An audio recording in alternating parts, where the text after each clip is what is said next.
애들아, 영자가 바람 펴서 이혼했대. 동창의 목소리가 식당 전체에 울려 퍼진 순간 제 손에 쥐고 있던 숟가락이 덜컹 떨어졌습니다. 땡그랑 소리를 내며 국물이 테이블 위로 튀어 올랐습니다. 어릴 때부터 게을렀던 애가 그런 거는 또 빠르네. 여기저기서 웃음소리가 터져 나왔습니다. 손가락질이 사방에서 날아왔어요. 심장이 귀까지 터질 듯 뛰었고 입술이 파르르 떨렸습니다. 무슨 말을 해야 저 사람들이 제 말을 믿어줄까요? 에이, 창피한 줄도 알아야지. 기순이가 팔짱을 끼고 비웃었습니다. 저는 40년 동안 삼켜온 것들이 이제는 더 이상 참을 수 없다고 외치려던 참이었죠. 그 순간이었습니다. 쾅! 식당 문이 벌컥 열리며 차가운 바람이 확 밀려 들어왔습니다. 검은 정장 차림의 남자가 헐레벌떡 뛰어들어오더니 숨을 헐떡이며 제 앞으로 다가왔어요.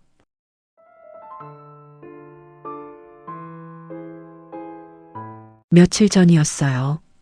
동창회장이라는 기순이한테서 전화가 왔습니다. 영자야, 나 기순이야. 라고 말하는 목소리는 참 밝고 경쾌하더라고요. 그때 이혼했던 저의 처지랑은 정말 하늘과 땅 차이였죠. 동창회 하는데 나와. 얼굴 좀 보자. 다들 너 보고 싶어 한다. 라고 기순이가 말했습니다. 그 전화를 끊고 나서도 마음이 계속 불편했어요. 가기 싫다고 몇 번을 망설였지만 이혼해서 안 왔다느니 동창들 입방아에 오르기 싫었어요. 결국 저는 억지로 그 자리에 나가게 됐습니다. 동창회 날 일요일이 다가왔습니다. 옷장을 열었는데 낡은 옷들만 주렁주렁 걸려 있었어요. 평생 제대로 된 옷 한 벌 장만해 본 적이 없었어요. 시어머니 옷 해드리고 애들 옷 사주고 남편 양복 맞춰주느라 제 몫은 늘 뒷전이었죠. 그나마 제일 나은 옷을 꺼냈는데 10년은 묵은 검은색 블라우스였어요. 거울을 봤습니다. 초라했어요. 마치 동네 구석 쓰레기통에 버려진 헝걸레 같았는데 눈물이 핑 돌았습니다. 화장을 하려고 했지만 손이 떨렸어요. 립스틱을 바르다가 왜 제가 이렇게까지 해서 가야 하나, 왜 제가 이 수모를 견뎌야 하나 싶었습니다. 인생이 참 억울했는데 그래도 결국 나갔어요. 명동 식당 앞에 섰을 때 다리가 후들후들 떨렸습니다. 유리창 너머로 사람들이 보였는데 다들 꽃밭에 핀 꽃들처럼 환하게 웃고 있었어요. 화려한 옷을 입고 번쩍이는 명품 가방을 옆에 두고 제가 평생 손에 쥐어보지 못한 것들로 치장한 채로요. 저는 마치 거지가 잔칫집 대문 앞에 선 기분이었는데 숨이 막혔어요. 그래도 문을 열고 들어갔습니다. 개처럼 기어 들어가는 기분이었지만 어쩌겠어요. 여기까지 와버린걸요. 어머, 영자 왔네. 기순이가 손을 흔들었어요. 식당 안은 환했습니다. 샹들리에가 반짝이고 테이블마다 꽃이 꽂혀 있었습니다. 친구들은 다들 화사한 옷을 입고 앉아 있었어요. 저만 검은 옷에 초라한 몰골로 서 있었죠. 마치 까마귀 한 마리가 꽃밭에 날아든 것 같았습니다. 자리 어디야? 조심스럽게 물었는데 목소리가 떨렸습니다. 아, 거기 구석 자리 비었어. 화장실요. 기순이가 손가락으로 가리켰는데 제일 구석진 자리였어요. 화장실 바로 옆이었고 냄새가 코를 찔렀습니다. 가슴이 철렁 내려앉았지만 아무 말도 할 수 없었어요. 구석자리에 앉았는데 손이 떨려서 가방을 무릎 위에 꼭 쥐었고 숨을 쉬는 것조차 조심스러웠습니다. 친구들의 웃음소리가 귓속으로 파고들었어요. 한참을 그렇게 앉아 있었는데 아무도 저한테 먼저 말을 걸지 않았어요. 마치 투명 인간이 된 것 같았습니다. 친구들은 서로 끼리끼리 수다를 떨었는데 명품 가방 자랑, 해외여행 이야기, 자식 자랑이 쏟아졌어요. 목소리가 점점 커졌고 웃음소리가 식당 안을 가득 채웠는데 그 소리들이 제 귓속으로 쌓아 파고들었습니다. 가슴이 답답했어요. 숨이 막혔습니다. 음식이 나왔는데 고급 요리였죠. 제가 평생 먹어본 적 없는 것들이었습니다. 하얀 접시 위에 예쁘게 담긴 스테이크, 색색의 채소들, 반짝이는 소스가 있었는데 친구들은 포크와 나이프를 능숙하게 다루며 수다를 떨었어요. 저는 그저 숟가락을 쥐고 앉아 있을 뿐이었죠. 손이 떨려서 포크를 잡을 수가 없었습니다. 우리 큰애가 말이야. 이번에 미국 유학 갔어. 하버드. 한 친구가 목소리에 자부심을 가득 담아 말했는데 어머, 대단하다. 다른 친구가 손뼉을 치며 감탄했어요. 박수 소리가 탁탁탁 울렸습니다. 우리 애는 의대 다니는데 요즘 너무 바빠. 우리 남편이 이번에 승진했어. 상무 됐다니까? 자랑이 줄줄이 이어졌습니다. 아이 자랑, 남편 자랑, 집 자랑이 쏟아졌어요. 친구들의 삶은 마치 활짝 핀 꽃밭 같았는데 저는 그 옆에 시든 잡초처럼 앉아 있었죠. 숟가락을 들었다 놓았다를 반복했고 입맛이 없었습니다. 목구멍으로 넘어가지 않았어요. 마치 모래를 씹는 것 같았습니다. 우리 딸이 시집을 잘 갔어. 사위가 대기업 임원이야. 우리는 집을 하나 더 샀어. 강남에. 여름에 유럽 여행 다녀왔는데 진짜 좋더라. 말들이 쏟아졌는데 저는 그저 고개만 끄덕였어요. 자랑할 게 하나도 없었습니다. 아이들은 시집장가 가서 연락도 없고 남편은 아니 이제 남편도 아니죠. 집도 없고 돈도 없고 남은 건 이 낡아빠진 몸뚱이 하나뿐이었습니다. 테이블 아래에서 손을 꼭 쥐었는데 손톱이 손바닥에 파고들었습니다. 아팠지만 참았어요. 그래야 울지 않을 것 같았으니까요. 친구들은 계속 웃고 떠들었는데 저는 그저 그 소리들을 들으며 앉아 있었어요. 마치 유리병 너머에서 다른 세상을 구경하는 것 같았습니다.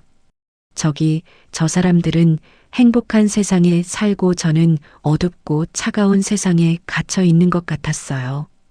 영자야, 너는 어때? 잘 지냈어?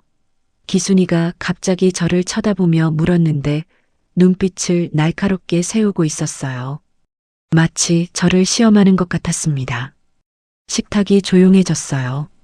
모든 시선이 저한테로 쏟아졌고 가슴이 철렁 내려앉았습니다. 그냥 그렇게 고개를 숙인 채 작은 목소리로 대답했고 얼굴이 화끈거렸습니다. 쥐구멍이라도 있으면 들어가고 싶었어요. 그냥 그렇게? 뭐야, 시원찮게. 기순이가 코웃음을 쳤습니다. 애들은 잘 크고 있어? 크긴 컸지. 입술을 깨물었습니다. 남편은 사업 잘 되고 목구멍에 뭔가 걸린 것처럼 말이 나오지 않았어요. 뭐라고 대답해야 할까요? 이혼했다고 쫓겨났다고 쥐구멍 같은 지하방에 산다고 어떻게 말해요? 차라리 혀를 깨물어버리고 싶었습니다. 그냥 잘 지내. 떨리는 목소리로 거짓말이 나왔고 손이 떨려서 물컵을 잡을 수가 없었어요. 컵 손잡이에 손을 댔다 뗐다를 반복했습니다. 아이고, 영자, 너 말수가 왜 이렇게 없어졌어? 옛날엔 안 그랬잖아. 친구들이 킥킥거렸는데 웃음소리가 귓속으로 파고들었어요. 얼굴이 화끈거렸습니다. 숨고 싶었어요. 땅속에 파묻히고 싶었습니다. 손으로 블라우스 자락을 꼭 쥐었더니 천이 구겨졌습니다. 시간이 너무 느리게 갔어요. 분침이 움직이지 않는 것 같았죠. 언제쯤 이 자리가 끝날까요? 언제쯤 제가 여기서 나갈 수 있을까요? 그때였습니다. 근데 영자야. 구석에 앉아있던 명숙이가 날카로운 눈빛으로 저를 쳐다보며 입을 열었습니다. 명숙이는 제 전남편 회사 동료의 부인이었어요. 너 내가 소문 들었는데 그게 맞아? 가슴이 철렁 내려앉았습니다. 심장이 쿵 하고 떨어지는 것 같았어요. 소문? 떨리는 목소리로 되물었고 입술이 바짝 말랐어요. 너 바람 펴서 이혼했다며? 순간 식당이 조용해졌으며 옆 테이블에서 수다 떨던 아줌마들도 고개를 돌려 저를 쳐다봤어요. 주방에서 설거지하던 소리도 멈췄습니다. 모든 시선이 저한테로 쏟아졌고 쥐구멍이라도 있으면 들어가고 싶었습니다. 머리가 하얘졌어요. 가슴이 뛰는 소리가 귓속에서 쿵쿵쿵 울렸습니다. 뭔 소리야? 입술이 파르르 떨리며 간신히 말이 나왔지만 목소리가 갈라졌어요. 아니야. 명숙이가 비웃듯 웃으며 말했고 입꼬리가 삐죽 올라갔습니다. 우리 남편이 회사에서 들었는데 내가 다른 남자 만나서 이혼했다고, 남편 불쌍하다고 완전 난리 났었다던데? 손가락으로 저를 가리켰습니다. 마치 죄인을 지목하는 것처럼요. 가슴에 칼이 꽂히는 것 같았어요. 학교 다닐 때 생각 안 나? 맨날 책상에 엎드려서 잠만 자던 애가 너였어. 게으름뱅이. 그 순간 머릿속이 하얘졌습니다. 게으름뱅이. 그 말이 귓속에서 쟁쟁 울렸어요. 게으름뱅이라고요? 눈앞에 어릴 적 기억이 주마등처럼 스쳐 지나갔습니다. 10살 때부터였어요. 부모님이 동트기 전 밭으로 나가시면 저는 집에 남아 동생 셋을 돌봤어요. 장녀라서요. 그게 제 팔자였습니다.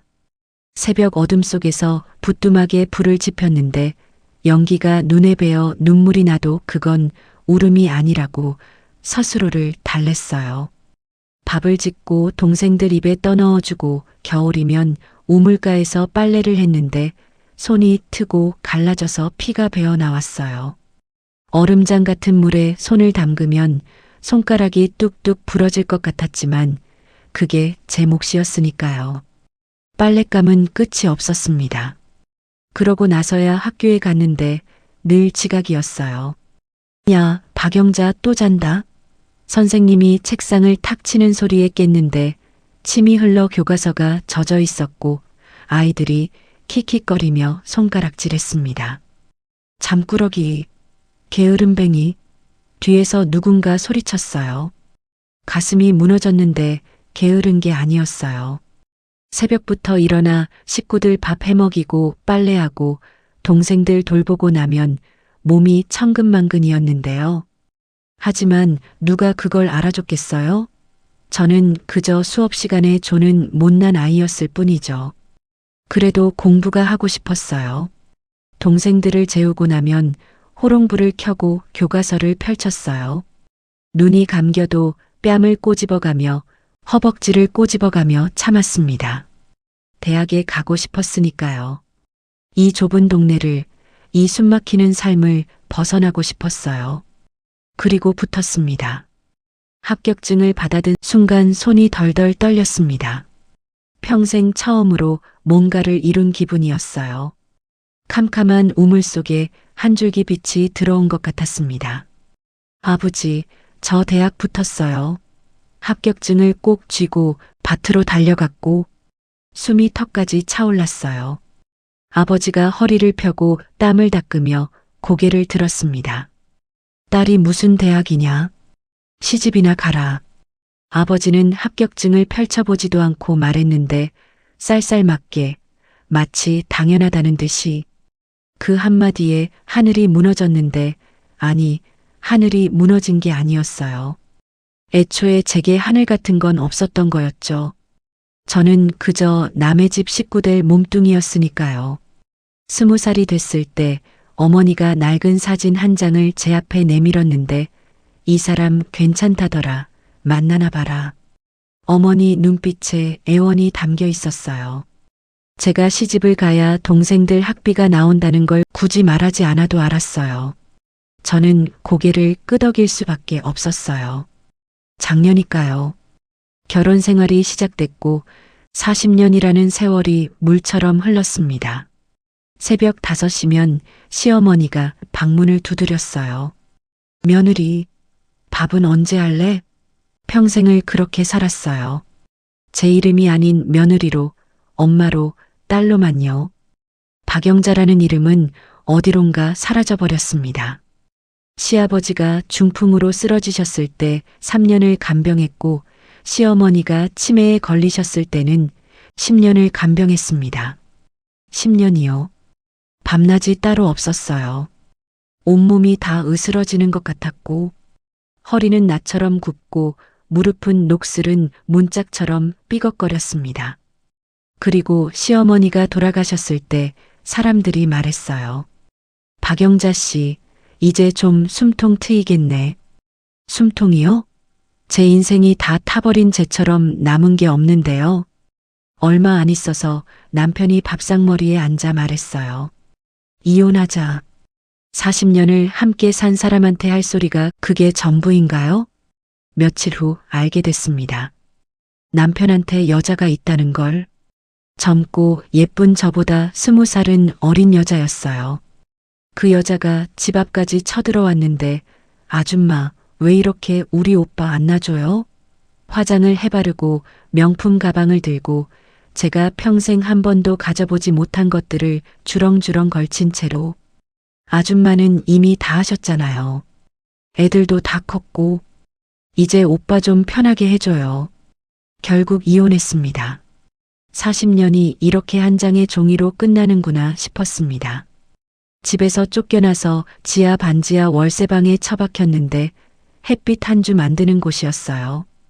이게 제 종착역인가 싶었죠. 그리고 나서 며칠 후 기순이의 전화로 동창회를 오게 된 거죠. 근데 친구들은 제가 바람나서 이혼한 걸로 오해하고 있었더라고요. 저의 말은 아예 들으려고 하지 않았죠. 제가 말했어요. 아니, 그게 아니라 목이 메어서 말이 제대로 나오지 않았고 눈물이 핑 돌았어요. 아니긴 뭐가 아니야. 명숙이가 팔짱을 끼며 코웃음을 쳤습니다. 회사에서 다 소문났다니까? 내 남편이 얼마나 불쌍하던지 40년을 살았는데 아내가 바람을 피우다니. 명숙이가 짜증난다는 식으로 말했습니다. 제가 바람을 폈다고요? 평생을 그 집에 바쳐 살았는데요? 명수가 그게 아니야. 나는 눈물이 핑 돌며 떨리는 목소리로 말했습니다. 그럼 뭔데? 명숙이가 차갑게 쏘아붙였어요. 설마 내가 잘못한 거 없다고 할 건 아니지?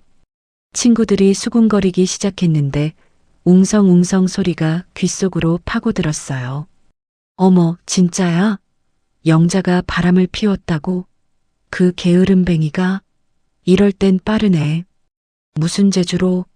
너무 웃겨. 40년을 살았으면 참고 살지. 왜 바람을? 말들이 칼처럼 날아와 제 가슴을 찔렀는데 아니라고 말하고 싶었어요. 바람 핀 건 남편이라고, 저는 평생을 그 집에 바쳤다고, 시부모 모시고 치매에 간병하고 애들 키우느라 제 인생을 다 갈아 넣었다고 말하고 싶었는데 목이 메어서 말이 나오지 않았어요. 어떻게 말해요? 남편이 젊은 여자한테 빠져서 날 버렸다고 40년을 함께 살았는데 헌 신짝처럼 내쳐졌다고 명품 가방 든 젊은 여자가 집 앞까지 쳐들어와서 비웃었다고요. 그게 더 창피했습니다. 더 쪽팔렸어요. 차라리 제가 잘못했다고 하는 게 나았습니다. 영자야, 말 좀 해봐. 사실이야, 아니야? 기순이가 차가운 눈빛으로 저를 내려다보며 말했는데 마치 저를 심판하는 판사 같았습니다. 나는 안 그랬어. 겨우 짜낸 말이 나왔는데 목소리가 떨렸어요. 눈물이 그렁그렁 맺혔습니다. 안 그랬다고? 그럼 왜 이혼했는데? 40년을 살았으면 참고 살지. 맞아. 요즘 여자들 너무 쉽게 이혼하더라. 옛날엔 그래도 참고 살았는데. 남편이 뭔 잘못을 했겠어. 여자가 집안 잘 지켰으면 이혼까지 가겠어? 바람 피웠으면 인정이라도 하지. 저렇게 잡아떼니까 더 보기 싫네. 말들이 칼처럼 날아와 제 가슴을 찔렀습니다. 숨을 쉴 수가 없었어요. 마치 물속에 빠진 것 같았는데 익사하는 기분이었어요.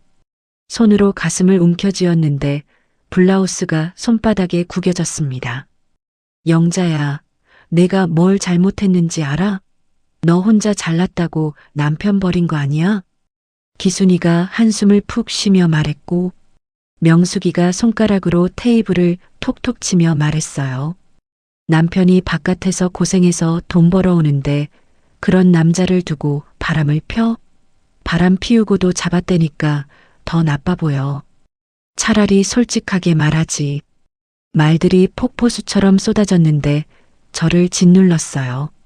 가방을 꼭 쥔 손에서 식은땀이 났습니다. 명수가 진짜 아니야. 눈물이 뚝 떨어지며 떨리는 목소리로 말했습니다. 나는 바람 안 폈어. 그럼 뭔데? 명숙이가 코웃음을 치며 몸을 앞으로 기울였습니다. 남편이 널 버렸겠어? 40년을 살았는데 남편이 멀쩡한 마누라를 버릴 리가 없잖아. 친구들이 고개를 끄덕였고 모두가 저를 죄인 취급했어요. 영자야, 솔직하게 말해. 내가 뭘 잘못했어? 기순이가 팔짱을 끼고 저를 내려다보며 물었는데 차가운 눈빛이었어요. 동정 따윈 없었습니다. 눈물이 주르륵 흘러내렸고 손으로 얼굴을 가렸어요. 어깨가 떨렸습니다. 평생을 참고 살았는데요. 더 이상은 참을 수가 없었어요. 가슴속에서 뭔가가 부글부글 끓어올랐어요. 평생 꾹꾹 눌러 담았던 게 터져 나오는 것 같았고 마치 오랫동안 쌓아둔 댐이 와르르 무너지는 것 같았습니다. 식당 안은 시끌벅적했고 옆 테이블에서는 아줌마들이 킥킥대며 웃고 있었고 주방에서는 국자로 뚝배기 두드리는 소리가 땡그랑땡그랑 울렸습니다. 된장찌개 끓는 냄새가 코를 찔렀는데 하지만 우리 테이블만 얼음장처럼 차가웠습니다. 아니야. 떨리는 목소리로 소리를 질렀더니 식당 안이 순간 조용해졌습니다. 다른 손님들이 고개를 돌려 저를 쳐다봤어요. 친구들이 깜짝 놀라 포크를 떨어뜨렸습니다. 내가 바람 핀 게 아니라고 목청이 터져라 외쳤고 목소리가 갈라졌습니다. 남편이 바람 폈어. 목이 메어서 말이 끊겼고 눈물이 주르륵 흘러내렸습니다. 뜨거운 눈물이 턱을 타고 목덜미까지 흘러내렸어요. 말을 멈출 수가 없었습니다. 남편이 젊은 여자 만났어. 회사 여직원이야. 손으로 테이블을 짚었고 손바닥에 땀이 배었어요. 20살이나 어린 여자한테 빠져서 날 버렸다고 숨을 크게 들이쉬며 가슴을 쥐어뜯었고 블라우스 단추가 손가락에 걸렸어요. 옆 테이블 아줌마들이 쑥덕쑥덕 속삭이는 소리가 들렸어요. 날 헌 신짝처럼 버렸어. 그 여자한테 강남에 아파트 사주고 외제차 사주고 날 쫓아냈어. 숨이 막혔는데 말하고 나니 더 비참했어요. 마치 저를 발가벗겨 세상에 내보이는 것 같았습니다. 친구들이 조용히 저를 쳐다봤습니다. 기순이는 눈을 가늘게 뜨고 있었고 명숙이는 입술을 삐죽 내밀고 있었어요. 혜자는 팔짱을 낀 채 등받이에 몸을 기댔는데 여전히 차갑고 의심스러운 눈빛이었어요. 마치 정신 나간 사람을 보듯 아니 미친 개를 보듯 저를 바라봤습니다. 그게 사실이야? 기순이가 팔짱을 낀 채 고개를 옆으로 갸웃했고 한쪽 눈썹이 치켜 올라갔습니다. 목소리에 믿음이라곤 티끌만큼도 없었어요. 사실이라니까. 울먹이며 목청을 높였는데 목소리가 쩔쩔 갈라졌습니다. 목구멍이 따갑고 아팠어요. 그럼 증거라도 있어? 명숙이가 코웃음을 치며 몸을 뒤로 쭉 젖혔는데 의자 등받이가 삐걱 소리를 냈습니다. 나는 내 남편을 아는데 절대 그런 사람이 아니야. 고개를 좌우로 저으며 손을 휘휘 내저었고 그 모습이 날카로운 칼처럼 제 가슴팍을 푹 찔렀습니다. 그 사람 얼마나 성실하고 착한데. 새벽같이 일어나서 출근하고 밤늦게 들어오고 손가락으로 테이블을 톡톡톡 두드렸고 손톱이 테이블에 부딪히는 소리가 딱딱 울렸습니다. 40년을 한 여자랑 살았는데 갑자기 바람을 필 리가 없잖아. 내가 뭔가 오해하는 거 아니야? 가슴에 녹슨 못이 박히는 것 같았고 숨을 쉴 때마다 찌르르 아팠어요. 맞아. 남자가 바람을 피우려면 이유가 있는 거야. 혜자가 고개를 끄덕이며 한숨을 푹 쉬었는데 담배 냄새가 훅 풍겼어요. 집에서 여자가 밥을 잘못 차렸거나 남편 옷을 제대로 안 챙겼거나 아니면 내가 먼저 뭔가 잘못했거나 남자가 괜히 밖으로 도는 게 아니라니까. 팔짱을 끼고 입술을 삐죽 내밀었는데 입술에 바른 빨간 립스틱이 번들거렸습니다. 영자야, 솔직하게 말해봐. 기순이가 날카로운 눈빛으로 저를 쏘아보며 테이블을 쿵 쳤습니다. 물컵이 덜컥 흔들리며 물이 철썩 넘쳤습니다. 내가 먼저 남편한테 잘못한 거 있지? 그러니까 남편이 젊은 여자한테 간 거 아니야? 손가락으로 저를 콕콕 찔러대듯 가리키며 따져 물었습니다. 없어. 없다니까. 목이 터져라 소리쳤는데 목소리가 쩔쩔 갈라지고 눈물이 뚝뚝뚝 떨어졌습니다. 눈물이 턱에서 떨어져 흰 블라우스에 젖어들었어요. 나는 평생 그 집에 바쳤다고. 새벽에 일어나서 시어머니 수발 들고 애들 도시락 싸고 밤늦게까지 설거지하고 떨리는 손으로 가슴을 쥐어뜯었는데 손톱이 블라우스를 긁는 소리가 났습니다. 그런데도 안 믿어? 내가 거짓말한다고 생각해? 거짓말까진 아니고. 명숙이가 한숨을 푹 쉬며 손을 팔랑팔랑 흔들었는데 손목에 찬 금팔찌가 찰랑거렸습니다. 내가 좀 오버하는 거 아니야? 이혼했다고 그렇게 앙심 품고 있는 거 아니고. 어깨를 으쓱 치켜 올리며 비웃듯 픽 웃었는데 콧구멍이 벌름거렸어요. 부부싸움 좀 했다고, 남자가 술 한 잔 마시고 늦게 들어왔다고 바람 폈다고 우기는 거 아니야? 남자들 원래 회식 많고 늦게 들어오고 그러잖아. 그게 아니라니까. 주먹으로 테이블을 쾅 내리쳤는데 물컵이 덜커덩 흔들리고 숟가락이 쨍그랑 소리를 냈어요. 손등이 얼얼하게 저렸습니다. 그 여자가 집 앞까지 왔어. 우리 집 대문 앞까지. 숨을 헐떡이며 말했습니다. 명품 가방을 어깨에 메고 하이힐을 딱딱딱 소리내며 걸어와서는 목이 메었습니다. 아줌마, 이제 오빠 좀 놔주세요. 오빠는 이제 제 남자예요. 그렇게 말했다고. 눈물을 손등으로 쓱쓱 닦으며 목청껏 외쳤는데 손등에 눈물과 콧물이 범벅이 됐습니다. 친구들이 서로 눈빛을 슬쩍슬쩍 주고받으며 고개를 좌우로 저었는데 믿지 않는다는 표정이 얼굴 가득했어요. 입꼬리가 삐죽 올라가 있었고 코웃음을 치듯 콧김을 후 내뱉었습니다. 마치 제가 미친 사람, 정신병원에서 나온 사람 취급을 받는 것 같았는데 가슴이 와르르 무너졌습니다. 아무도 제 말을 믿지 않았어요. 평생을 알고 지낸 친구들인데 60년 가까이 같은 동네에서 살았는데 저보다 제 남편을 믿었습니다. 아니, 전 남편을요. 세상이 저를 버린 것 같았는데 마치 깊은 우물 속으로 혼자 풍덩 떨어지는 것 같았어요. 손을 뻗어도 잡아줄 사람이 아무도 없었습니다. 너희들은 내가 거짓말쟁이라고 생각하는 거야? 떨리는 목소리로 물었는데 눈물이 뚝뚝뚝 끊임없이 떨어졌어요. 턱이 후들후들 떨렸습니다. 거짓말까진 아니고. 기순이가 어깨를 으쓱 치켜 올리며 한숨을 후 쉬었는데 그냥 내가 좀 예민한 거 아니야? 요즘 부쩍 그런 것 같더라. 손을 휘휘 내저으며 동정하듯 말했습니다. 하지만 눈빛은 차가웠습니다. 갱년기도 오고 그러니까 남편 행동 하나하나가 다 의심스럽고 그랬을 거야. 우리도 다 겪어봤으니까 아는데 그 시기엔 남편이 좀만 늦게 들어와도 바람 피우는 줄 알잖아.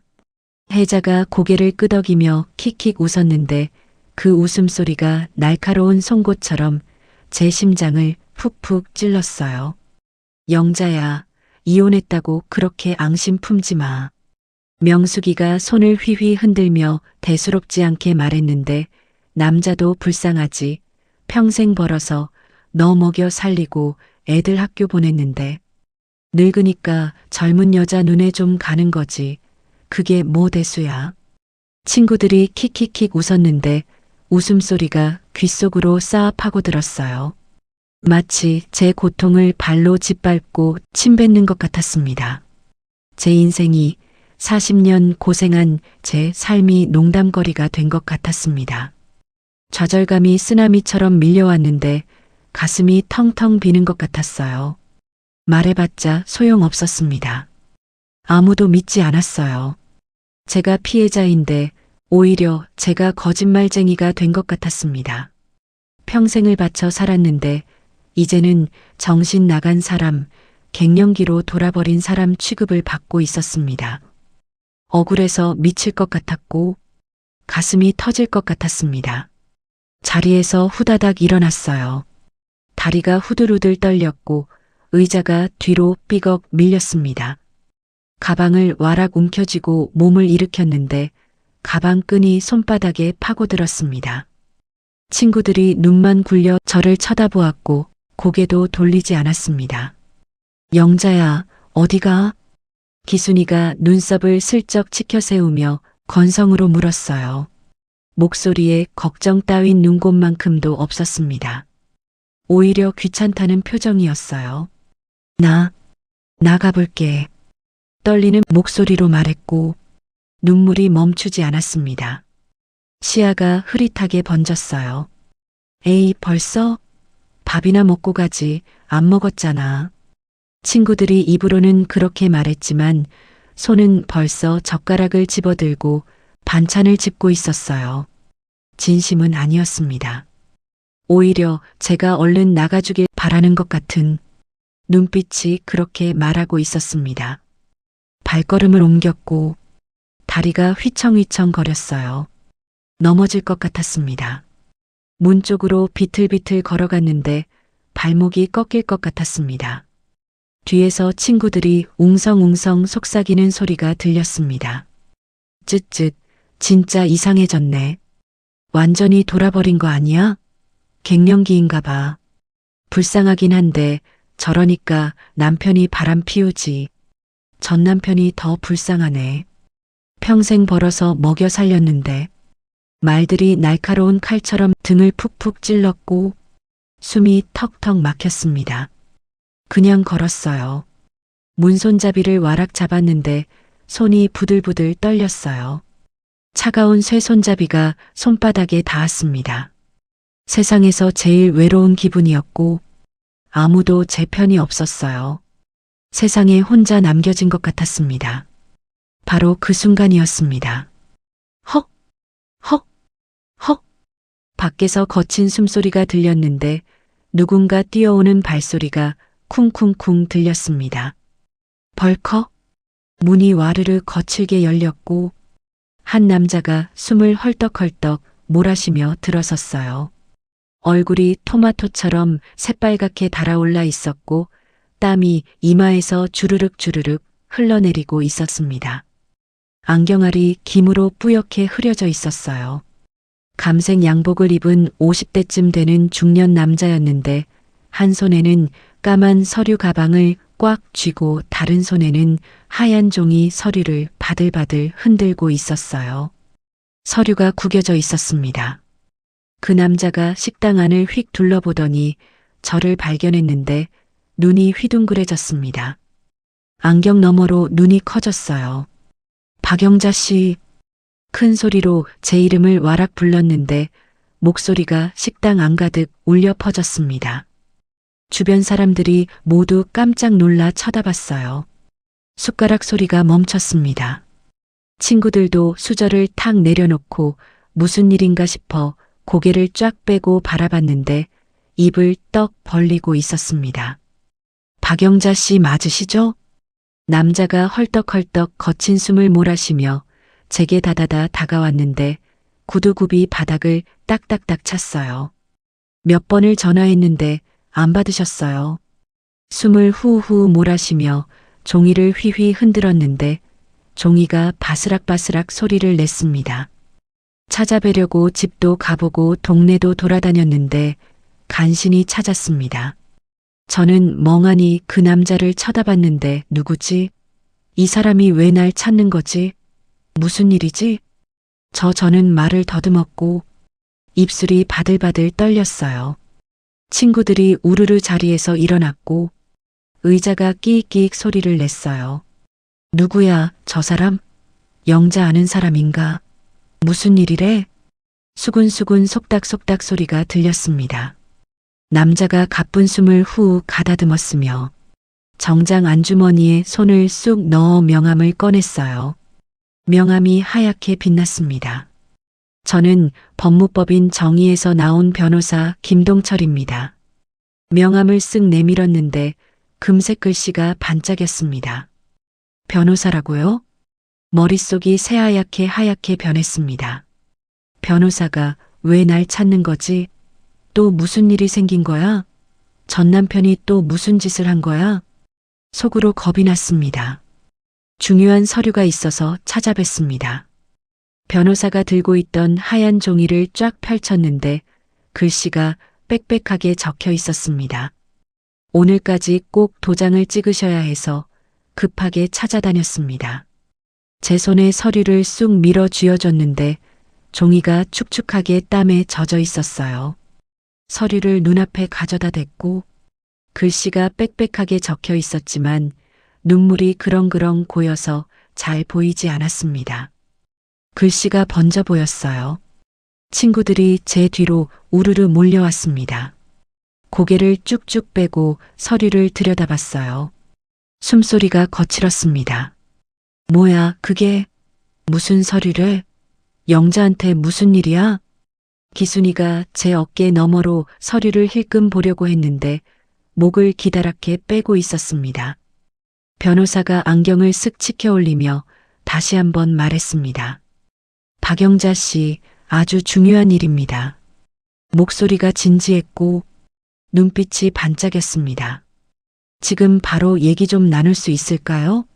심장이 두근두근두근 미친 듯이 뛰었으며 손이 부들부들 떨렸고 서류가 바들바들 흔들렸어요.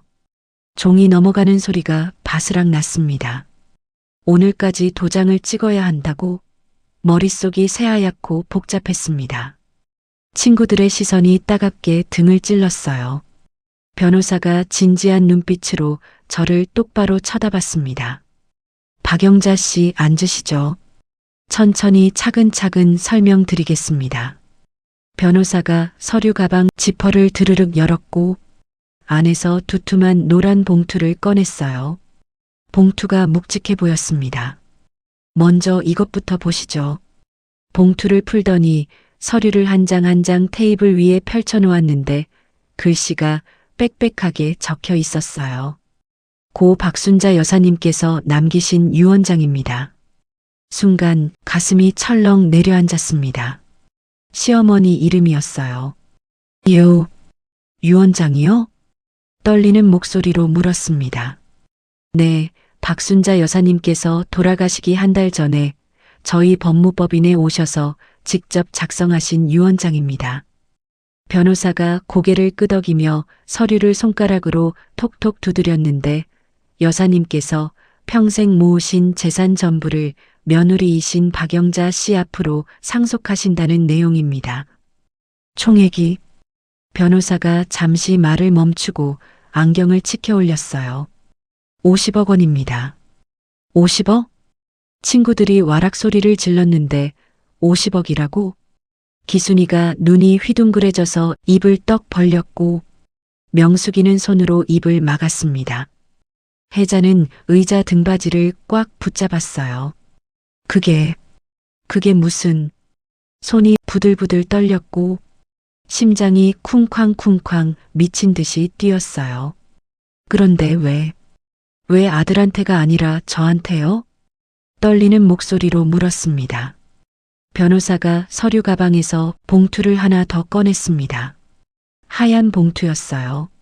세월에 누렇게 발에 있었습니다. 모서리가 해져 있었어요. 여사님께서 며느리분께 드리는 편지도 함께 남기셨습니다. 편지를 제 손에 쥐어줬는데 봉투가 따뜻했습니다.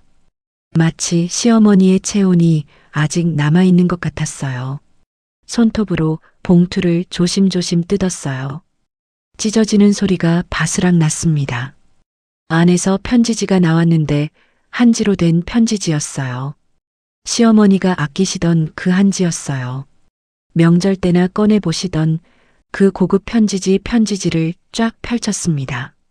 시어머니의 삐뚤삐뚤한 글씨가 눈에 들어왔어요. 떨리는 손으로 쓰셨는지 획이 후들거렸는데 먹물이 번진 곳도 있었어요. 눈물이 핑 돌았습니다. 읽어드릴까요? 변호사가 조심스럽게 물었습니다. 고개를 끄덕였는데 목이 메어서 말이 나오지 않았습니다. 변호사가 편지를 받아들고 안경을 고쳐 쓴 뒤 천천히 읽기 시작했어요. 영자야. 시어머니의 쉰 목소리가 들리는 것 같았어요. 이 편지를 읽을 때쯤이면 나는 이미 저 세상 사람이 되었겠구나. 어느새 저는 눈물이 주르륵 흘러내렸어요. 영자야, 미안하다.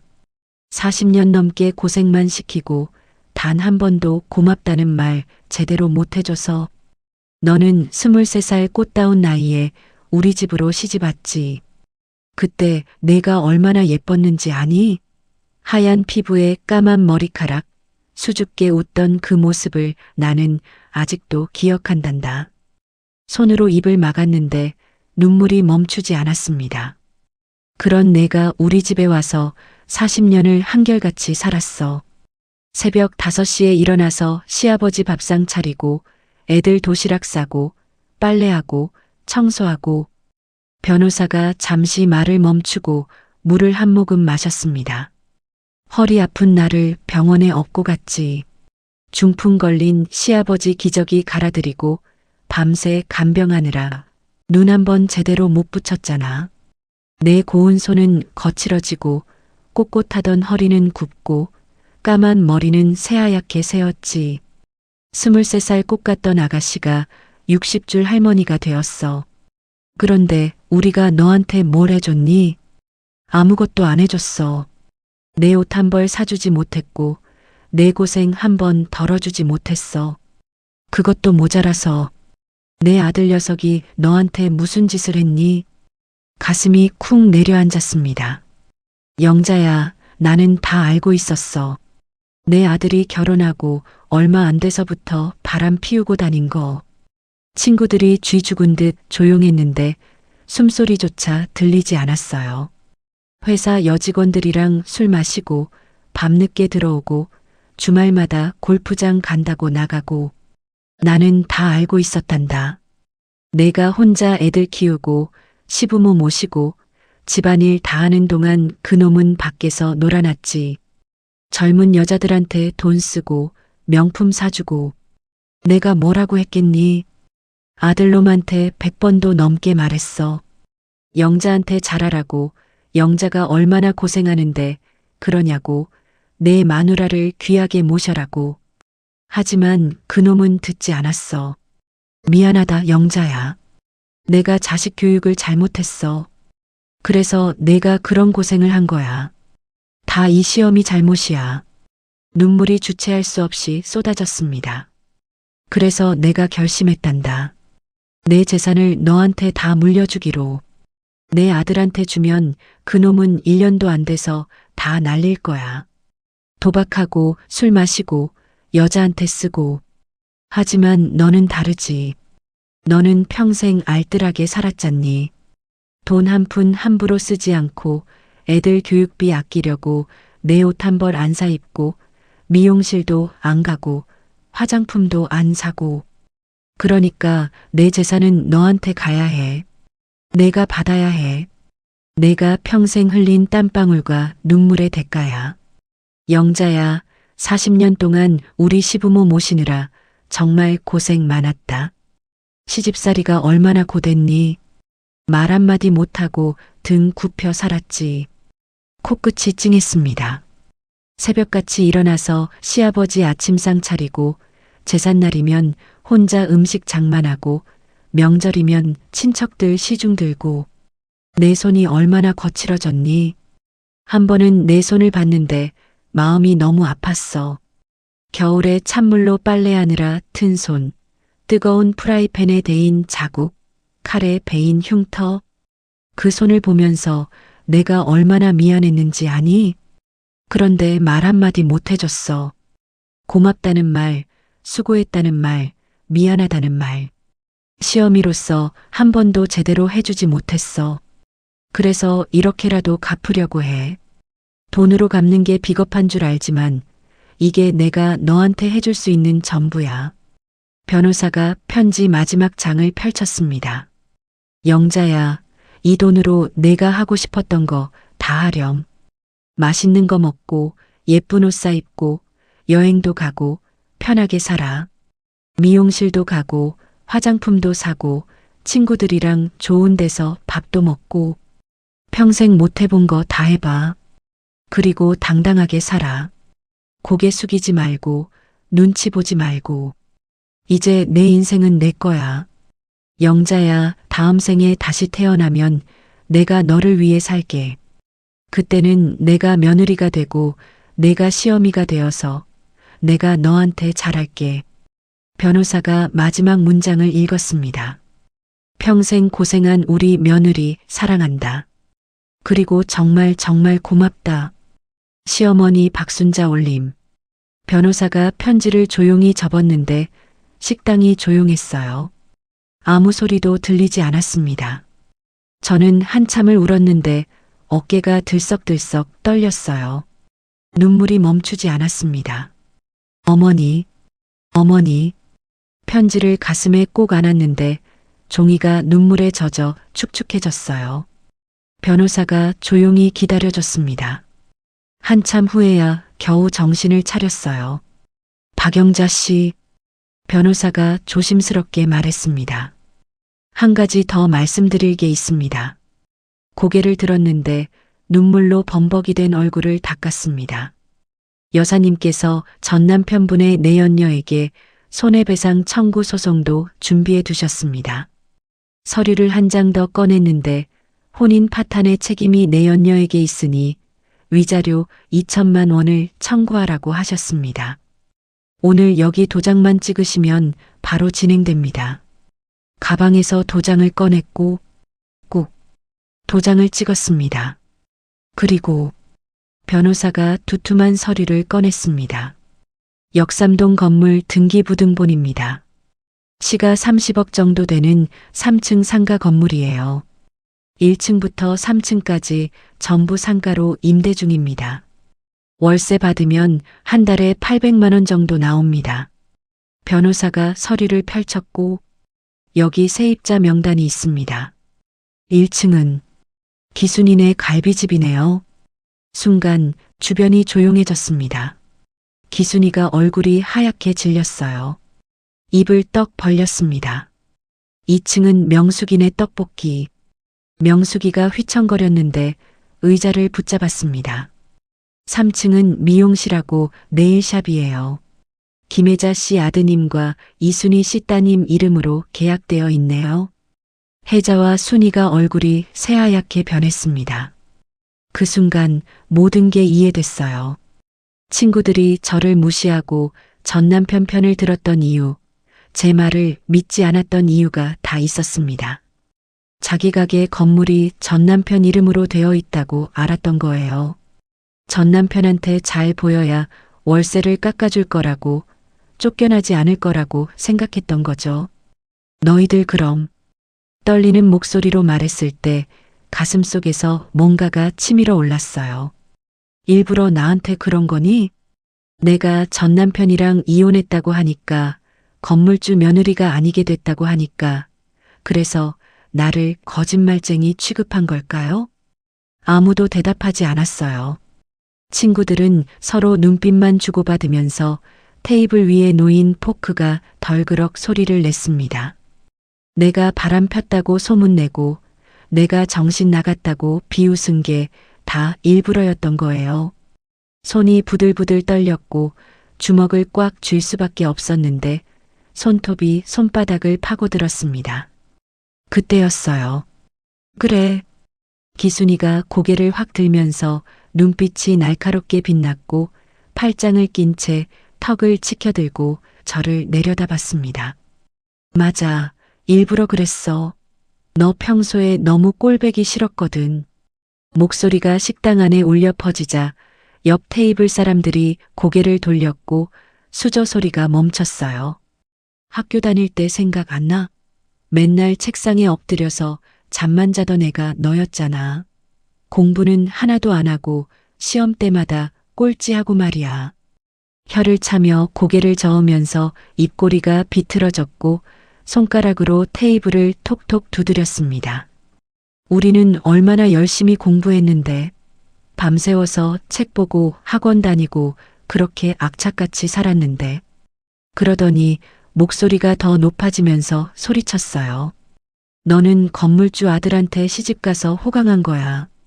기순이가 자리에서 벌떡 일어나자 의자가 뒤로 끼익 밀렸고 주먹을 꽉 쥔 손등에 핏줄이 불끈 솟아올라 있었어요. 눈가가 붉어지면서 눈물이 그렁그렁 맺혔습니다. 60평생 쌓아온 원망이 한꺼번에 터져 나오는 것 같았어요.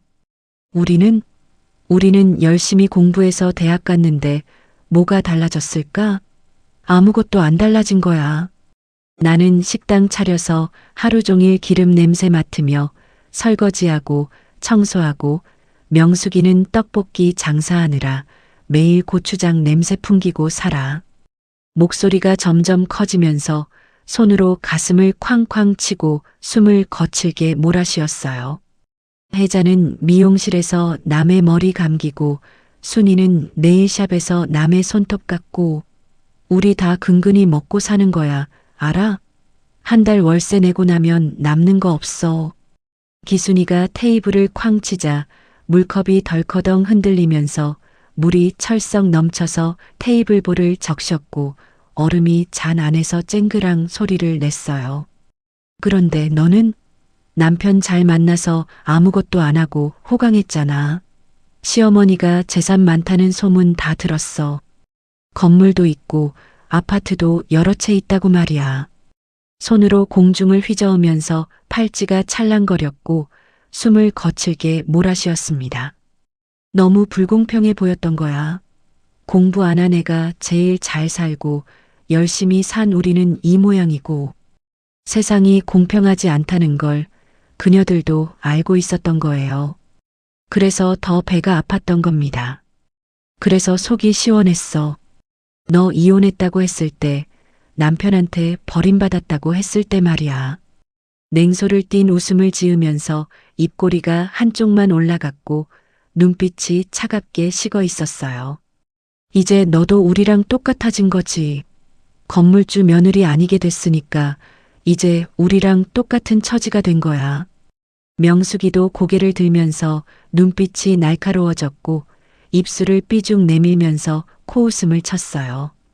맞아. 우리도 다 그렇게 생각했어. 솔직히 말하면 내가 고생하는 게 좀 보기 좋더라고. 손으로 머리카락을 뒤로 쓸어 넘기자 금기거리가 흔들렸습니다. 혜자가 끼어들면서 팔짱을 끼고 몸을 뒤로 젖혀 등받이에 기대자 의자가 삐걱 소리를 냈어요. 평생 호강만 하던 애가 드디어 고생 좀 하는구나 싶었지. 그리고 건물 임대료 때문이기도 했어. 내 시어머니가 돌아가시고 나면 남편 이름으로 넘어갈 거잖아. 그러면 전 남편한테 잘 보여야 했던 거야. 어깨를 으쓱 치켜 올리면서 한숨을 푹 쉬었어요. 돈 앞에서는 60년 우정도 종이장처럼 찢어지는 거였습니다. 순이가 고개를 끄덕이면서 입꼬리가 비틀어졌습니다. 그러게 월세 깎아달라고 하려면 건물주 편 들어줘야지. 저는 멍하니 친구들을 쳐다봤는데 입이 떡 벌어졌고 귀를 의심할 수밖에 없었어요. 평생을 함께한 친구들이었는데 60년 가까이 같은 동네에서 살았던 친구들이었습니다. 초등학교 입학식 때부터 알고 지낸 사이였고 운동회도 같이 뛰고 소풍도 같이 가고 졸업식도 같이 울었던 친구들이었어요. 중학교 때는 같은 반에서 도시락을 나눠 먹고 고등학교 때는 같이 야자를 했고 시집 가서도 명절 때마다 얼굴을 봤습니다. 애들 키울 때도 서로 도와줬는데 아이 아프면 병원도 같이 가고 학교 행사도 같이 갔어요. 그 친구들이 이런 마음을 품고 있었다니 믿을 수가 없었습니다. 가슴이 무너져 내리면서 마치 발밑에 땅이 꺼지는 것 같았고 숨이 막혔어요. 너희들이 그렇게 생각하고 있었구나. 떨리는 목소리로 말하자 눈물이 또 흘러서 뺨을 타고 턱으로 흘러내렸고 목까지 젖으면서 블라우스 기지 축축해졌어요. 너희는 내가 호강했다고 생각하니? 목이 메었습니다. 40년 시집살이의 무게가 한꺼번에 쏟아져 내렸어요. 40년 동안 시집살이 하면서 새벽 5시에 일어나서 밥하고 시부모 모시고 남편 바람 피우는 거 참고 사는 게 호강이었을까? 목소리가 떨리면서 가슴이 터질 것 같았고 손으로 가슴을 쥐어뜯자 블라우스가 구겨졌습니다. 건물 있고 아파트 있으면 뭐해. 그거 내 거 아니었어. 시어머니 거였지. 나는 그냥 며느리였을 뿐이야. 며느리라는 이름으로 평생을 남의 집 식구로 살았던 거예요. 내 이름 석자 붙은 게 하나도 없었습니다. 너희는 자기 가게라도 있잖아. 힘들어도 내 가게고 번 돈은 내 돈이고. 그런데 나는 평생 남의 집 며느리로 살 수밖에 없었어. 한숨을 푹 쉬자 어깨가 축 처졌고 친구들이 입을 다물면서 아무 말도 하지 않았어요. 서로 눈치만 보면서 시선을 피하고 테이블 위 물컵만 바라보고 있었습니다. 그리고 말이야. 변호사가 서류를 탁 올려놓자 소리가 식당 안에 울렸고 종이가 바스락거리면서 손가락으로 서류를 톡톡 두드렸어요. 이 건물 원래부터 박순자 여사님 개인 명의였습니다. 남편 이름으로 된 적 한 번도 없어요. 그러니까 전 남편이랑은 아무 상관없는 거예요. 여사님이 혼자 모으신 재산인 겁니다. 안경을 고쳐 쓰면서 서류를 펼치자 붉은 도장이 선명하게 찍혀 있었어요.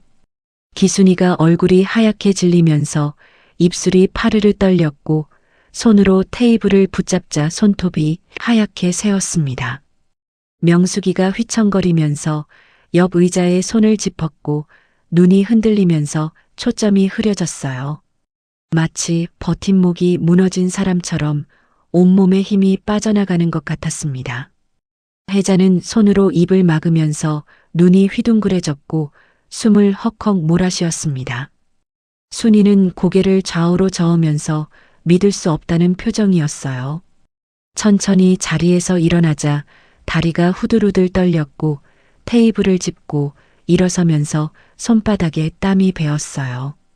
가방을 꼭 쥐자 가방 끈이 손에 파고들었습니다.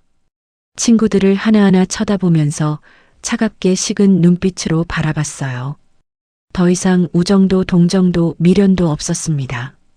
60년이 한순간에 끊어지는 순간이었어요. 너희 속마음 알았어. 고마워. 목소리가 얼음장처럼 차가웠고 감정이 하나도 없었어요. 기계처럼 말하면서 표정도 없었습니다. 이제 알았으니까 더 이상 친구 아니야. 차갑게 말했는데 손은 떨렸지만 목소리는 단호했어요. 앞으로 월세는 시세대로 받을 거야. 한 푼도 안 깎아줘. 그리고 계약 끝나면 재계약 안 할 수도 있어. 기순이가 얼굴이 새하얗게 변하면서 입을 떡 벌렸고 손을 뻗으면서 떨리는 목소리로 말했어요. 영자야, 그게 아니라. 애원하는 눈빛이었지만 저는 손을 내저으면서 단호하게 말했습니다. 아니긴 뭐가 아니야. 뒤로 물러서면서 거리를 뒀어요. 나 평생 눈치 보며 살았어. 시어머니 눈치, 남편 눈치, 시댁 식구들 눈치. 평생을 남의 집 식구로 살면서 숨죽이고 살았던 세월이 주마등처럼 스쳐 지나갔습니다. 이제 그만 볼 거야. 목소리를 높이자 식당 안이 조용해졌고 모든 시선이 저희 테이블로 쏠렸습니다. 변호사가 서류를 챙겨서 가방에 넣고 지퍼를 드르륵 닫으면서 일어서서 명함을 꺼내 제 손에 쥐어줬어요. 박영자 씨 가시죠. 고개를 끄덕이고 뒤돌아서서 식당 문을 향해 걸어가자 발걸음이 당당했어요. 예전처럼 고개 숙이고 걸을 리 없었죠. 이제는 누구 눈치도 볼 필요가 없었으니까요. 허리를 쭉 펴고 걸으면서 어깨를 펴자 자신감이 넘쳤습니다. 60평생 처음으로 제 등을 펴고 걷는 기분이었어요. 뒤를 돌아보지 않기로 마음먹었습니다. 친구들이 뭐라고 소리치는 게 들렸지만 신경 쓰지 않고 그냥 걸었어요. 영자야, 잠깐만 기다려. 문손잡이를 잡자 차가운 쇠가 손바닥에 닿았고 문을 확 열자 찬 바람이 밀려 들어왔어요. 밖으로 나가니 햇살이 따스했고 눈이 부셔서 손으로 가렸습니다. 바람이 볼을 스치자 시원했고 머리카락이 날렸지만 개의치 않았어요. 새로운 인생이었습니다. 가슴이 두근거렸는데 이게 진짜 자유였을까요? 그랬습니다. 오래된 새장에서 나온 새처럼 드디어 제 날개로 날 수 있게 된 거예요. 시어머니가 주신 두 번째 인생이었고 이번엔 당당하게 눈치 보지 않고 제 마음대로 살기로 했습니다. 고개를 들고 걸으니 하늘이 맑았고 구름이 하얗게 떠서 바람에 천천히 흘러가고 있었습니다. 60평생 하늘이 이렇게 넓은지 몰랐어요. 변호사가 옆에서 걸으면서 서류 가방을 들고 있었고 차가 길 건너편에 서 있었어요. 검은색 세단이었습니다. 차 문을 열어주면서 공손하게 허리를 숙이는 겁니다. 앉으니 가죽 시트가 부드러웠고 차 문이 쿵 닫히자 안이 조용해졌어요. 변호사가 운전석에 앉아서 시동을 걸자 엔진 소리가 부르릉 울렸고 차가 출발해서 천천히 움직였습니다. 창밖을 보니 식당이 멀어지고 있었고 친구들이 밖으로 나서서 쳐다보고 있었지만 돌아보지 않기로 했어요. 그냥 앞만 봤습니다. 과거는 과거일 뿐이에요.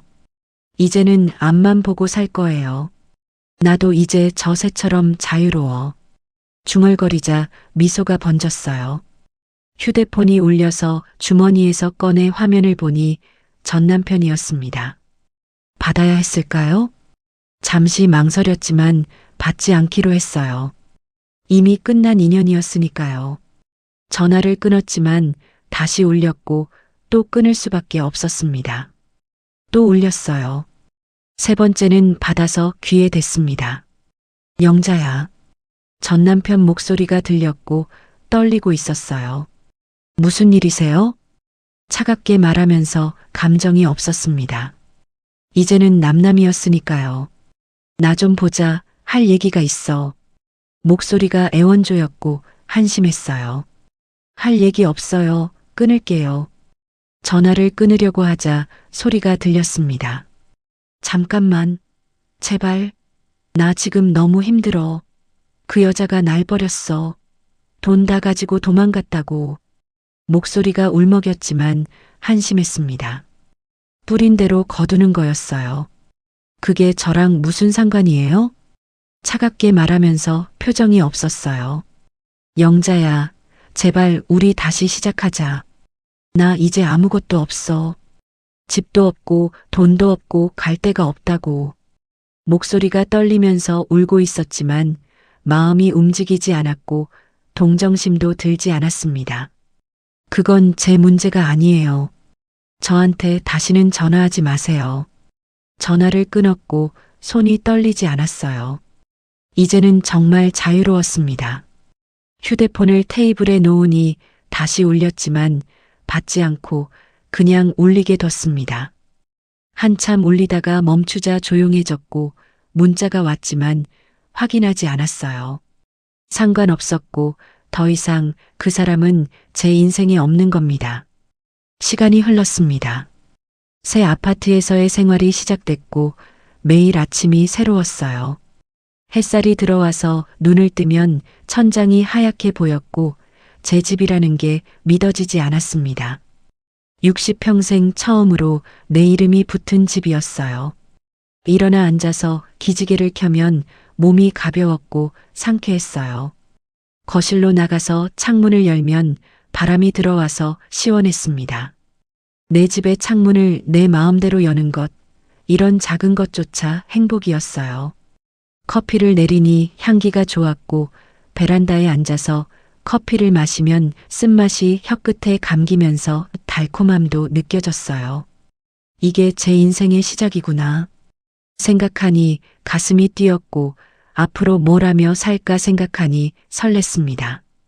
공부를 하고 싶었고 대학에 가고 싶었어요.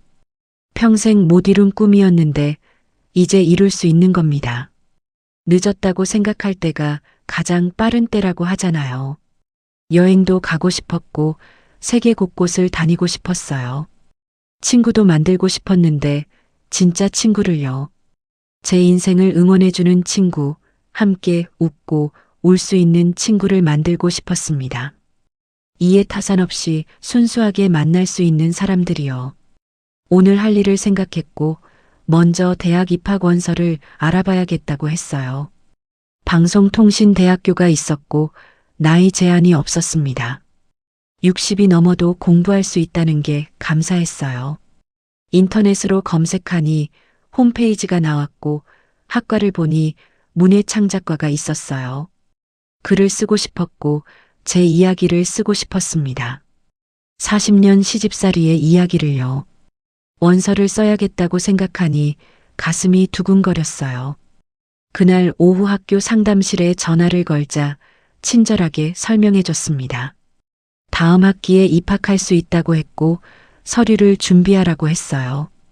고졸 학력 증명서가 필요하다고 해서 발급받으러 가야 했습니다. 모교에 가니 교문이 그대로였고 운동장이 보이면서 학생들이 뛰놀고 있었어요. 40년 전 제 모습이 떠올랐습니다.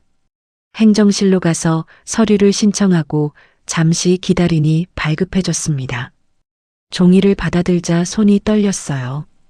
60이 넘어서 받는 학력 증명서였고 감회가 새로웠습니다. 늦었지만 다시 시작할 수 있다는 게 감사했어요. 집으로 돌아와서 서류를 정리하면서 원서를 작성할 때 한 글자 한 글자 정성껏 썼어요. 마치 손주 이름 짓듯이 신중하게 썼습니다. 제출하고 합격 통보를 기다렸습니다. 며칠 후 합격 통지서가 왔고 손이 떨렸어요. 펼쳐보니 합격이라고 적혀 있었고 눈물이 나면서 기쁨의 눈물이었습니다.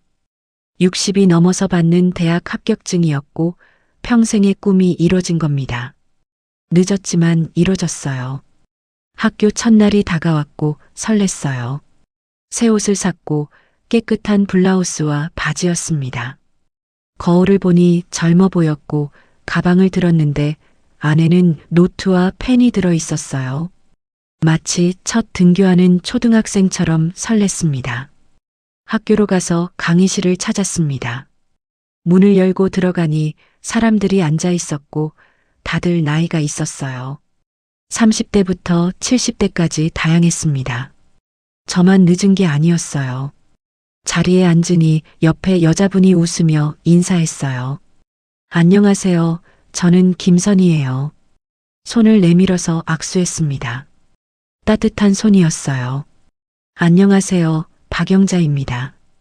첫 수업이 시작됐고 교수님이 들어오셨어요. 글쓰기에 대해 강의하셨고 흥미로웠습니다. 노트에 필기하니 손이 빨랐어요. 40년 만에 잡아보는 펜이 어색하면서도 반가웠습니다. 수업이 끝나고 선희 씨가 말을 걸었습니다. 영자 씨, 우리 점심 같이 먹을래요? 좋아요. 함께 나가서 학교 식당으로 갔습니다. 밥을 먹으며 얘기했고 선희 씨도 비슷한 사연이 있었어요. 남편이 일찍 돌아가셨고 혼자 살다가 공부를 시작했다고 했습니다. 서로의 이야기를 나누니 공감이 됐고 새로운 친구가 생긴 것 같아서 기뻤어요. 이해 타산 없이 만나는 친구였습니다. 학교 생활이 즐거웠고 매일 수업을 들었습니다. 과제도 했고 글을 쓰는 게 재미있었어요. 제 이야기를 썼고 시집살이, 이혼, 그리고 새 출발에 대해 썼습니다. 40년 묵은 이야기가 흘러나왔어요. 교수님이 좋은 평가를 주셨고 칭찬해 주시면서 계속 쓰라고 하셔서 용기가 났어요. 학기가 끝나갈 무렵 선희 씨가 제안했습니다. 영자 씨, 우리 방학 때 제주도 여행 갈래요? 가슴이 뛰었어요. 여행이라니. 평생 한 번도 제대로 된 여행을 가본 적이 없었는데 기회였습니다. 시집살이 하면서는 여행이고 뭐고 없었으니까요. 좋아요. 같이 가요. 계획을 세웠고 3박 4일로 정했어요. 항공권을 예약하니 설렸고 숙소도 예약했는데 바다가 보이는 곳이었습니다. 제 돈으로 제가 가고 싶은 곳에 가는 거였어요. 여행 날짜가 다가와서 짐을 쌌어요. 옷과 세면도구를 넣으니 가방이 무거웠습니다. 공항으로 가니 사람들이 많았고 선희 씨와 만나서 함께 탑승했어요. 비행기가 이륙해서 창밖을 보니 구름 위로 날았고 아름다웠습니다. 60평생 처음 타보는 비행기였어요. 제주도에 도착하니 공기가 달랐어요. 바람이 시원했고 바다 냄새가 났습니다. 렌터카를 빌려서 섬을 돌아다녔고 해변에 가니 파도가 철썩거렸어요. 발을 담그니 차가웠고 모래를 밟으니 부드러웠습니다. 함께 웃으면서 사진을 찍었고 오름에 올라서 정상에서 본 풍경이 장관이었어요. 바람이 세게 불어서 머리카락이 날렸지만 개의치 않고 자유로웠습니다. 새장에서 나온 새처럼 날아갈 것 같았어요. 흑돼지를 먹으니 고소했고 해산물도 먹었는데 신선했어요. 매일 맛있는 걸 먹으니 행복했습니다. 내 돈으로 먹고 싶은 걸 먹는다는 게 이렇게 행복한 일인 줄 몰랐어요. 여행이 끝나갈 무렵 석양을 봤어요. 바다 위로 해가 지고 있었고 붉은 빛이었습니다. 하늘이 물들었고 아름다웠어요. 선희 씨와 함께 앉아서 말없이 바라봤습니다. 영자 씨, 행복해 보여요. 선희 씨가 말하면서 웃고 있었어요. 네, 정말 행복해요. 대답했고 진심이었습니다. 평생 이렇게 행복한 적이 없었고 감사했어요. 서울로 돌아와서 다시 일상이 시작됐습니다. 하지만 예전과 달랐고 매일이 새로웠어요. 학교에 다니고 친구들과 만나고 하고 싶은 걸 하며 살았습니다. 어느 날 법무법인에서 연락이 왔어요. 건물 세입자들이 월세 인상에 항의한다는 내용이었지만 신경 쓰지 않았습니다. 계약서대로 하라고 했고 흔들리지 않았어요. 기순이한테 전화가 왔지만 받지 않았고 명숙이한테도 왔지만 역시 받지 않았습니다. 문자가 왔지만 읽지 않았어요. 더 이상 그 사람들은 제 인생에 없었고 상관없는 겁니다. 전 남편한테도 가끔 전화가 왔지만 받지 않았고 문자로 애원했지만 무시했습니다. 제 인생에서 지워버린 사람들이었고 돌아볼 이유가 없었어요. 대신 새로운 사람들을 만났고 학교 친구들이었습니다. 함께 공부하고 함께 밥 먹고 함께 웃었어요. 진짜 친구들이었고 이해 타산 없이 만나는 사람들인 겁니다. 60이 넘어서 만난 첫 진짜 친구들이었어요. 2학년이 됐고 전공 수업이 깊어졌어요.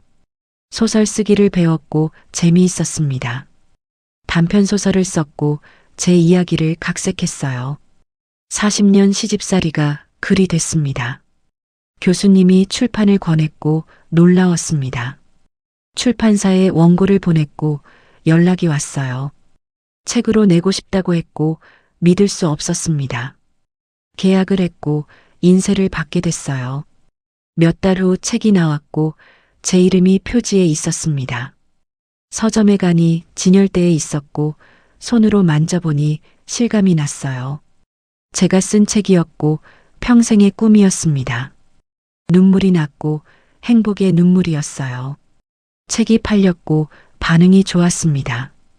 독자들이 공감한다고 해서 감사했고 인터뷰 요청이 와서 방송에 나갔어요. 제 이야기를 했고 많은 사람들이 들었습니다. 응원 메시지가 왔고 감동이었어요. 60이 넘어서 시작한 인생이었고 빛을 발하고 있는 겁니다. 3학년이 됐고 더 열심히 공부했어요. 유럽 여행을 다녀왔고 파리, 로마, 런던을 갔습니다. 혼자 다녔지만 외롭지 않았고 오히려 자유로웠어요. 하고 싶은 걸 다 했습니다. 에펠탑을 보니 감동이었고 콜로세움을 보니 웅장했어요. 런던의 거리를 걸으니 낭만적이었고 사진을 많이 찍어서 추억이 쌓였습니다. 세상은 넓었고 앞으로 더 많은 곳을 가보고 싶었어요. 4학년이 됐고 졸업이 가까워졌습니다. 논문을 썼고 열심히 했어요. 시어머니에 대한 이야기를 썼고 감사의 마음을 담았습니다. 어머니가 없었다면 지금의 제가 없었을 거예요. 졸업식 날이 왔고 가운을 입었습니다. 사무관을 쓰고 거울을 봤어요. 60이 넘은 나이에 학사모를 쓴 모습이었고 자랑스러웠습니다. 강당에 앉아 있었고 이름이 불렸어요. 박영자. 단상으로 올라가서 학위증을 받았습니다. 손이 떨렸고 눈물이 났어요. 박수 소리가 들렸고 사람들이 축하해 줬습니다. 자리로 돌아오니 가슴이 벅찼어요. 평생의 꿈을 이뤘고 행복했습니다. 집으로 돌아와서 학위증을 벽에 걸었고 매일 봤어요. 볼 때마다 미소가 났고 자랑스러웠습니다. 시어머니 사진 앞에 놓으니 감사했어요. 어머니 고맙습니다.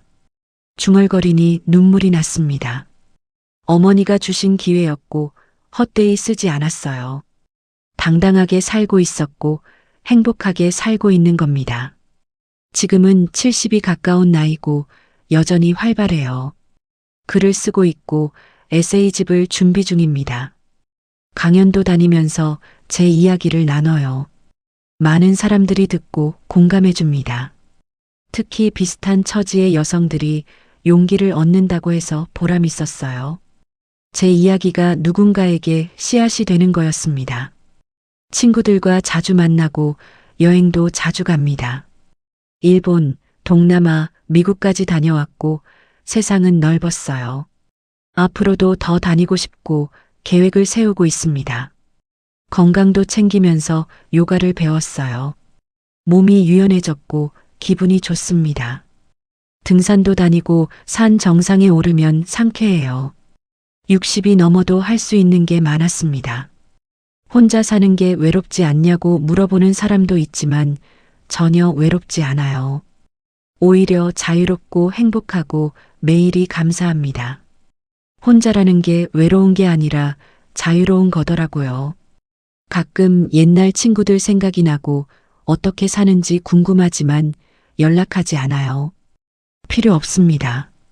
제 인생에 독이 됐던 사람들이었고 더 이상 상관없는 겁니다. 전 남편 소식도 들었고 힘들게 산다고 했지만 동정심이 들지 않아요. 자업자득입니다. 자기가 뿌린 씨를 거두는 거였고 당연한 일이에요. 지금 제 인생은 완벽합니다. 하고 싶은 걸 하고 먹고 싶은 걸 먹고 가고 싶은 곳을 가요. 눈치 보지 않고 자유롭습니다. 누구한테도 고개 숙이지 않고 당당해요. 이게 제 인생이고 이게 행복입니다. 시어머니가 주신 선물이었고 평생 감사할 거예요. 어머니가 없었다면 지금의 제가 없었을 거고 정말 고맙습니다. 어머니는 제게 날개를 달아주셨어요. 베란다에 앉아 커피를 마시면 햇살이 따스해요. 장미가 활짝 피었고 향기가 좋습니다.